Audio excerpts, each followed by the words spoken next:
नमस्कार दोस्तों, आज हम कहानियों की अगली कड़ी में मुंशी प्रेमचंद जी द्वारा लिखित कहानी झांकी को सुनते हैं। लेकिन उससे पहले आप सभी लोग से एक विनम्र अनुरोध है कि अगर चैनल पर नए हैं तो चैनल को सब्सक्राइब जरूर कीजिएगा। कहानी अच्छी लगे तो लाइक शेयर कमेंट जरूर कीजिएगा। तो चलिए शुरू करते हैं कहानी झांकी।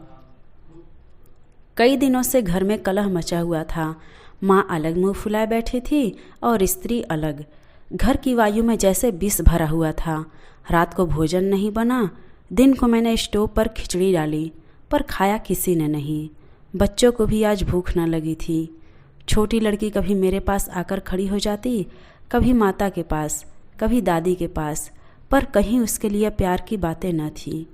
कोई उसे गोद में न उठाता था, मानो उसने भी अपराध किया हो। लड़का शाम को स्कूल से आया। किसी ने उसे कुछ खाने को न दिया, न उससे बोला न कुछ पूछा। दोनों बरामदे में मन मारे बैठे हुए थे और शायद यही सोच रहे थे कि घर में आज क्यों लोगों के हृदय उनसे इतने फिर गए हैं। भाई बहन कितने दिन में कितनी बार लड़ते हैं। रोना पीटना भी कई बार हो जाता है, पर ऐसा कभी न होता था कि घर में खाना न पके या कोई किसी से बोले नहीं।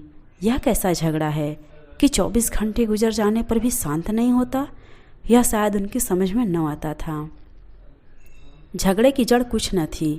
अम्मा ने मेरी बहन के घर तीज भेजने के लिए जिन सामानों की सूची लिखवाई थी, वह पत्नी जी को घर की स्थिति देखते हुए अधिक मालूम हुई। अम्मा खुद समझदार हैं, उन्होंने थोड़ी बहुत काट छाट की थी, लेकिन पत्नी जी के विचार से और काट छाट होनी चाहिए थी। 5 साड़ियों की जगह 3 रहे तो क्या बुराई है। खिलौने इतने क्या होंगे, इतनी मिठाई की क्या ज़रूरत। उनका कहना था जब रोजगार में कुछ मिलता नहीं, दैनिक कार्यों में खींचातानी करनी पड़ती है, घी दूध के बजट में तकलीफ हो गई, तो फिर तीज में इतनी क्यों उदारता की जाए। पहले घर में दिया जलाकर तब मस्जिद में जलाते हैं, यह नहीं कि मस्जिद में तो दिया जला दे और घर अंधेरा पड़ा रहे। इसी बात पर सासू में तकरार हो गई। फिर क्या था, फिर सांखें फूट निकली। बात कहाँ से कहाँ जा पहुँची। गड़े हुए मुर्दे उखाड़े जाने लगे। अन्योक्ति की बारी आई। व्यंग्य का दौर शुरू हुआ और मौनालंकार पर समाप्त हो गया। मैं बड़े संकट में था। अगर अम्मा की तरफ से कुछ कहता हूँ तो पत्नी जी का रोना धोना शुरू हो जाता है और अपने नसीब को कोसने लगती हैं, और पत्नी की तरफ से बोलता हूँ तो जन मुरीद की उपाधि मिलती है। इसीलिए बारी बारी से दोनों पक्षों का समर्थन करता जाता था, पर स्वार्थवश मेरी सहानुभूति पत्नी के साथ ही थी। खुलकर अम्मा से कुछ कह न सकता था, पर दिल में समझ रहा था कि ज्यादती इन्हीं की है। दुकान का यह हाल है कि कभी कभी बोहनी भी नहीं होती। आसामियों से टका वसूल नहीं होता, तो इन पुरानी लकीरों को पीटकर क्यों अपनी जान संकट में डाली जाए। बार बार इस गृहस्थी के जंजाल पर तबीयत झुंझलाती थी। घर में 3 तो प्राणी हैं और उनमें भी प्रेम भाव नहीं। ऐसी गृहस्थी में तो आग लगा देनी चाहिए। कभी कभी ऐसी सनक सवार हो जाती है कि सबको छोड़ छाड़ कर कहीं भाग जाऊं। जब अपने सिर पड़ेगा तब इनको होश आएगा, तब मालूम होगा कि गृहस्थी कैसे चलती है। क्या जानता था कि यह विपत्ति झेलनी पड़ेगी। नए विवाह का नाम ही नहीं लेता। तरह तरह के कुत्सित भाव मन में आ रहे थे। कोई बात नहीं, अम्मा मुझे परेशान करना चाहती है। बहू उनके पाँव नहीं दबाती, उनके सिर में तेल नहीं डालती, तो इसमें मेरा क्या दोष। मैंने उसे मना तो नहीं कर दिया है। मुझे तो सच्चा आनंद होगा यदि सास बहू में इतना प्रेम हो जाए, लेकिन यह मेरे बस की बात नहीं कि दोनों में प्रेम डाल दूं। अगर अम्मा ने अपनी सास की साड़ी धोई है, उनके पाँव दबाए हैं, उनकी घुड़कियाँ खाई हैं, तो आज वह पुराना हिसाब बहू से क्यों चुकाना चाहती हैं। उन्हें क्यों यह नहीं दिखाई देता कि अब समय बदल गया है।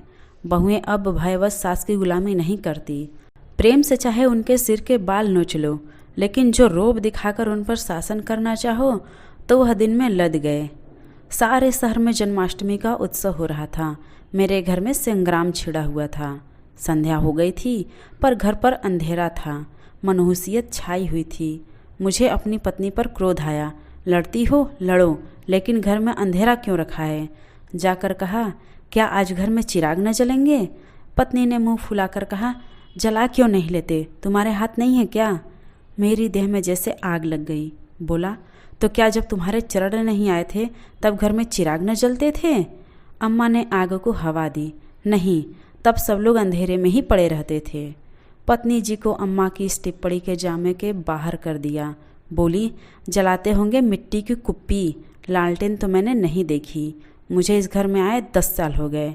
मैंने डांटा, अच्छा चुप रहो, बहुत बढ़ो नहीं। ओहो, तुम तो ऐसे डांट रहे हो जैसे मुझे मोल ले आए हो। मैं कहता हूँ चुप रहो। क्यों चुप रहूँ? अगर एक कहोगे तो 2 सुनोगे। इसी का नाम पतिव्रत है। जैसा मुंह होता है वैसे ही बीड़े मिलते हैं।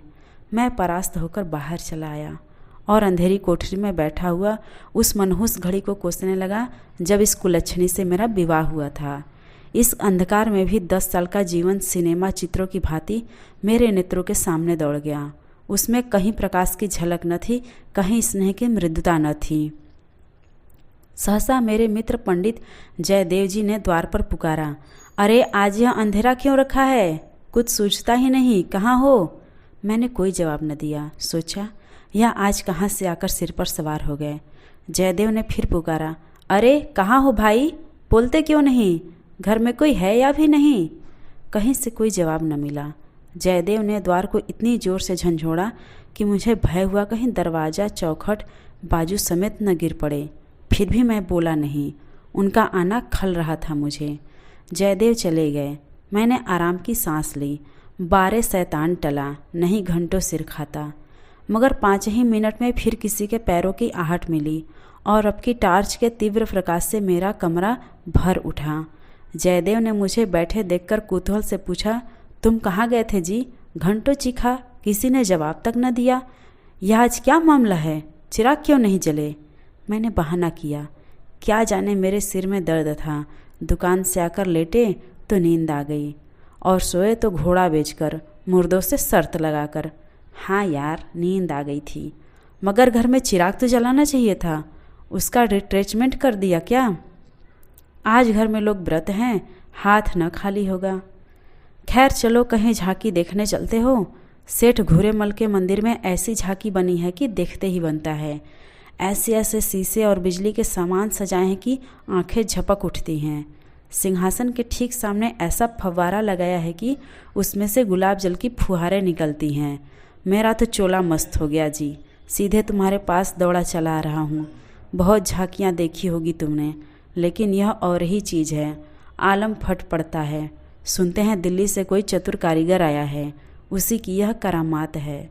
मैंने उदासीन भाव से कहा, मेरी तो जाने की इच्छा नहीं है भाई, सिर में जोर का दर्द है।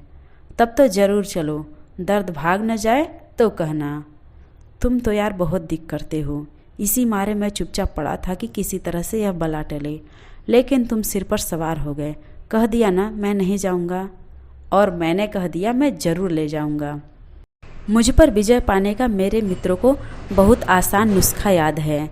यों हाथापाई, धींगा मुस्ती, धौल धप्पे में किसी से पीछे रहने वाला नहीं हूँ। लेकिन किसी ने मुझे गुदगुदाया और परास्त हुआ। फिर मेरी कुछ नहीं चलती। मैं हाथ जोड़ने लगता हूँ, घिघियाने लगता हूँ और कभी कभी रोने भी लगता हूँ। जयदेव ने वही नुस्खा आजमाया और इसकी जीत हो गई। संधि की वही शर्त ठहरी कि मैं चुपके से झांकी देखने चला चलूँ। सेठ घूरेलाल उन आदमियों में है जिनका प्रातः को नाम ले ले तो दिन भर भोजन न मिले। उनके मक्खी चूस पने की सैकड़ों ही दंत कथाएं नगर में प्रचलित हैं। कहते हैं एक बार मारवाड़ का एक भिखारी उनके द्वार पर डट गया कि भिक्षा लेकर ही जाऊंगा। सेठ जी भी अड़ गए कि भिक्षा न दूंगा, चाहे कुछ हो। मारवाड़ी उन्हीं के देश का था। कुछ देर तो उनके पूर्वजों का बखान करता रहा, फिर उनकी निंदा करने लगा। अंत में द्वार पर लेट रहा। सेठ जी ने रत्ती भर परवाह न की। भिक्षुक भी अपनी धुन का पक्का था। सारा दिन द्वार पर बेदाना पानी पड़ा रहा और अंत में वही मर गया। तब सेठ जी पसीजे और उसकी क्रियाक्रम इतनी धूमधाम से की, बहुत कम किसी ने की होगी। भिक्षुक का सत्याग्रह सेठ जी के लिए वरदान हो गया। उनके अंतःकरण में भक्ति का जैसे स्रोत खुल गया।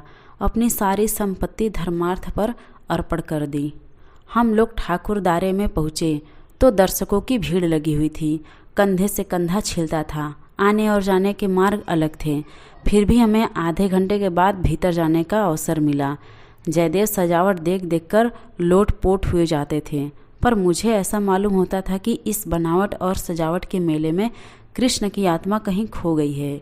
उनकी वह रत्न जटित बिजली की जगमगाती मूर्ति देखकर मेरे मन में ग्लानि उत्पन्न हुई। इस रूप में भी प्रेम का निवास हो सकता है? मैंने तो रत्नों में दर्प और अहंकार ही भरा देखा है। मुझे उस वक्त यही याद न रही कि यह एक करोड़पति सेठ का मंदिर है और धनी मनुष्य धन में लौटने वाले ईश्वर की ही कल्पना कर सकता है। धनी ईश्वर में ही उसकी श्रद्धा हो सकती है। जिसके पास धन नहीं वह उसकी दया का पात्र हो सकता है, श्रद्धा का कदापि नहीं। मंदिर में जयदेव को सभी जानते हैं, उन्हें तो सभी जगह सभी जानते हैं। मंदिर के आंगन में संगीत मंडली बैठी हुई थी। केलकरजी अपने गंधर्व विद्यालय के शिष्यों के साथ तंबूरा लिए बैठे थे। पखावज, सितार, सरोद, वीणा और जाने कौन कौन बाजे, जिनके नाम भी मैं नहीं जानता था, उनके शिष्यों के पास थे। कोई गीत बजाने की तैयारी हो रही थी। जयदेव को देखते ही केलकरजी ने पुकारा। मैं भी तुफैल में जा बैठा। एक क्षण में गीत शुरू हुआ, समा बंध गया। जहाँ इतना शोरगुल था कि तोप की आवाज़ भी नहीं सुनाई देती, वहाँ जैसे माधुर्य के उस प्रवाह ने सब किसी को अपने में डुबा लिया। जो जहाँ था वही मंत्रमुग्ध सा खड़ा था। मेरी कल्पना कभी इतनी सचित्र और सजीव न थी। मेरे सामने न वह बिजली की चकाचौंध थी, न वह रत्नों की जगमगाहट, न वह भौतिक विभूतियों का समारोह। मेरे सामने वही यमुना का तट था, गुलमलताओं का घूंघट मुंह पर डाले हुए। वही मोहिनी गौएं थी, वही गोपियों के जल क्रीड़ा, वही वंशी की मधुर ध्वनि, वही शीतल चांदनी और वही प्यारा नंद किशोर, जिसकी मुख छवि में प्रेम और वात्सल्य की ज्योति थी, जिसके दर्शनों से ही हृदय निर्मल हो जाते थे। मैं इसी आनंद विस्मृति की दशा में था कि कंसर्ट बंद हो गया और आचार्य केलकर के एक किशोर शिष्य ने ध्रुपद आलापना शुरू किया। कलाकारों की आदत है कि शब्दों को कुछ इस तरह तोड़ मरोड़ देते हैं कि अधिकांश सुनने वालों की समझ में नहीं आता कि क्या गा रहे हैं। इस संगीत का एक शब्द भी मेरी समझ में न आया, लेकिन कंठ स्वर में कुछ ऐसा मादकता भरा लालित्य था कि प्रत्येक स्वर मुझे रोमांचित कर देता था। कंठ स्वर में इतनी जादू भरी शक्ति है, इसका मुझे आज कुछ अनुभव हुआ। मन में एक नए संसार की सृष्टि होने लगी, जहाँ आनंद ही आनंद है और प्रेम ही प्रेम है, त्याग ही त्याग है। ऐसा जान पड़ा दुख केवल चित्त की एक वृत्ति है, सत्य है केवल आनंद। एक स्वच्छ करुणा भरी कोमलता जैसे मन को मसोसने लगी। ऐसी भावना मन में उठी कि वहाँ कितने ही सज्जन पुरुष बैठे हुए थे, सब मेरे अपने हैं, अभिन्न हैं। फिर अतीत के गर्भ से मेरे भाई की स्मृति की मूर्ति निकल आई। मेरा छोटा भाई बहुत दिन हुए मुझसे लड़कर घर की जमा जथा लेकर रंगून भाग गया था और वहीं उसका देहांत हो गया था। उसके पार्श्विक व्यवहारों को याद करके मैं उन्मत्त हो उठता था। उसे जीता पा जाता तो शायद उसका खून पी जाता, पर इस समय स्मृति मूर्ति को खोकर मेरा मन जैसे मुखरित हो उठा। उसे आलिंगन करने के लिए व्याकुल हो गया। उसने मेरे साथ, मेरी स्त्री के साथ, माता के साथ, मेरे बच्चे के साथ जो जो कटु, नीच और घृणास्पद व्यवहार किए थे वह सब मुझे भूल गए। मन में केवल यही भावना थी, मेरा भैया कितना दुखी है। मुझे इस भाई के प्रति कभी इतनी ममता न हुई थी। फिर तो मन की वह दशा हो गई जिसे विह्वलता कह सकते हैं। शत्रु भाव जैसे मन से मिट गया था।